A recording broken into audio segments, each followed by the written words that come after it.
우리의 우주, 특히 우리의 태양계에 대한 흥미로운 주제 중 하나는 그것이 언제 그리고 어떻게 끝이 날 것인지에 대한 질문입니다. 우리가 살아가는 이 세상이 어떤 방식으로 그 존재를 마감할지에 대한 끝없는 탐구는 지금까지 계속되어 왔습니다. 이러한 오래된 물음에 대한 답을 찾기 위한 새로운 시도가 최근에 이루어졌습니다. 그리고 그 결과는 우리가 기대한 것보다 더욱 충격적일지 모릅니다. 최근 UCLA 천체물리학부의 존 징크 연구원은 이 주제에 대한 새로운 연구를 수행했습니다. 그의 연구는 우리 태양계의 미래에 대해 흥미로운 새로운 시각을 제공하는 것으로 이전에 예상했던 것보다 훨씬 앞서 태양계가 해체될 것으로 보여진다고 합니다. 이러한 예측은 과학자들이 이전에 믿어왔던 것과는 다르게 태양이 완전히 사멸하기 전에 태양계가 먼저 분해되는 시나리오를 그리고 있습니다. 이 연구는 고도의 물리학적 시뮬레이션을 사용하여 이러한 결과를 도출하였는데 이는 우리 태양계에 약 1천억 년 후에 일어날 것으로 예상되는 현상입니다. 이 시기는 기존에 우리가 알고 있던 것보다 훨씬 앞당겨진 것으로 이는 우리의 태양계에 대한 이해를 크게 바꾸는 결과일 수 있습니다. 이 연구는 우리 태양계의 먼 미래에 대한 예측이자 태양계가 어떻게 변화하고 발전해 왔는지 그리고 앞으로 어떤 방식으로 해체될지에 대한 근거를 제공합니다. 이전의 과학적 이해에 따르면 태양은 언젠가 그 생명주기 말기에 이르러 적색 거성으로 변화할 것으로 여겨져 왔습니다. 적색 거성은 태양이 핵연료를 소모하고 자신의 볼륨을 확장시키는 단계로 이 단계에서 태양은 훨씬 더 크고 덜 뜨거워질 것입니다. 적색 거성 단계 이후에는 태양은 백색 외성으로 불리는 단계로 들어갑니다. 이 단계에서는 태양이 자신의 외부층을 폭발시켜 우주로 방출하고 남아있는 핵은 점차 식어갑니다. 이 백색 외성이 더 이상 열을 방출하지 않을 만큼 충분히 식으면 우리는 이를 흑색 외성이라고 부르게 될 것입니다. 흑색 외성은 이론적으로는 존재할 수 있지만 우주의 나이를 고려하면 아직 발견되지 않았습니다. 우주가 138억 년이라는 나이를 감안하면 태양이 흑색 외성으로 변하기에는 아직 시간이 필요합니다. 만약 우리의 태양이 흑색 외성으로 변하는 그날이 온다면 그것은 우리 태양계가 완전히 식어서 사멸했다고 볼 수 있는 시점이 될 것입니다. 과거에는 태양계의 해체가 아주 먼 미래에 일 것이라고 생각했습니다. 예를 들어 1999년에 발표된 한 연구에서는 목성과 토성의 궤도 공명을 통해 천왕성이 태양계로부터 분리되는 시점을 예측하였습니다. 그 연구는 이러한 과정이 적어도 수백 년, 심지어 최대 100억 년이라는 엄청난 시간 동안에 걸쳐 서서히 발생할 것으로 예측한 연구가 있습니다. 그러나 최근의 연구 결과는 이러한 과정이 훨씬 더 빠르게 일어날 수 있음을 보여줍니다. 수세기 동안 천문학자들은 우리 태양계의 미래를 이해하고 예측하기 위해 수많은 이론과 계산을 도입해 왔습니다. 그러나 존 징크 연구팀은 이런 과거 연구들이 놓친 몇 가지 중요한 계산 요소가 있다고 지적하였습니다. 그들은 이런 계산 요소를 고려하여 태양계의 미래를 보다 정확하게 예측하고자 하였는데 바로 그 요소들이 다체 문제, N-body problem과 섭동이론, perturbation theory입니다. 다체 문제는 3개 이상의 천체가 서로에게 미치는 중력의 작용에 따라 어떻게 움직이는지를 설명하는 복잡한 물리학적 문제입니다. 이는 특히 복잡한 상황에서는 각 천체의 움직임을 정확하게 예측하기 어렵게 만드는데 그 이유는 각 천체가 서로에게 미치는 중력의 영향이 상호작용하면서 궤도를 변화시키기 때문입니다.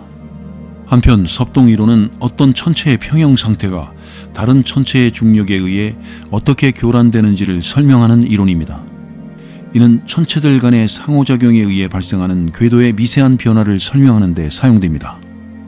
이제 우리 태양의 미래를 생각해 보겠습니다. 태양은 대략 50억 년 후부터 70억 년 사이에 걸쳐 점차 부풀어 오르면서 막대한 양의 물질을 방출할 것으로 예상됩니다.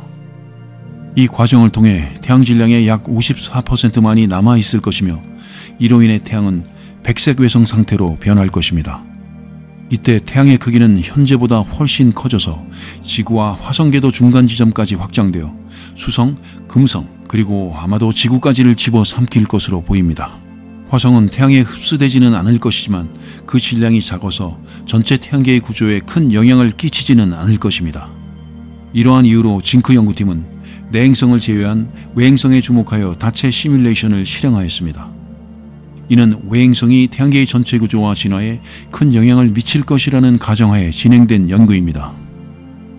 그리고 태양은 작은 중력에도 큰 영향을 받게 되는데 태양의 질량이 점차 감소하게 되면 그것은 태양의 중력 지배력을 약화시킵니다.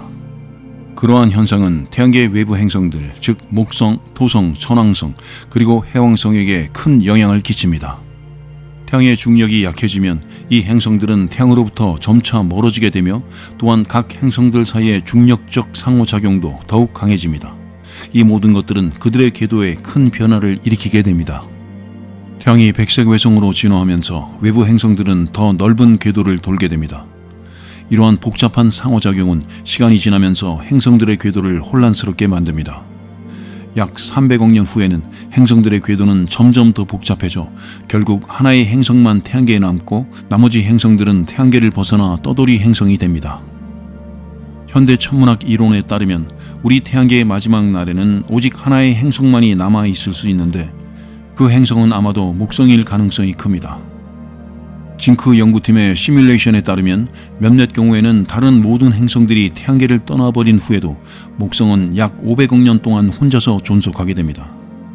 이러한 현상을 이해하기 위해서는 탈출 에너지라는 개념을 이해해야 합니다.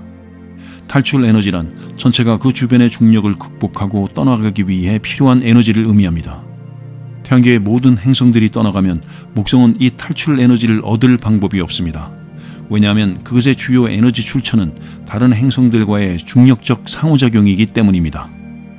이에 따라 태양계 내에 혼자 남게 되는 목성이 다른 에너지를 얻을 수 있는 유일한 방법은 다른 항성계에 지나가는 항성과의 상호작용입니다. 징크 연구팀에 따르면 평균적으로 2300만 년마다 한 번씩 태양계 근처를 지나가는 다른 항성계가 이러한 상호작용을 제공할 것으로 예상됩니다. 그러나 무한정으로 존속할 수 있는 것은 아닙니다.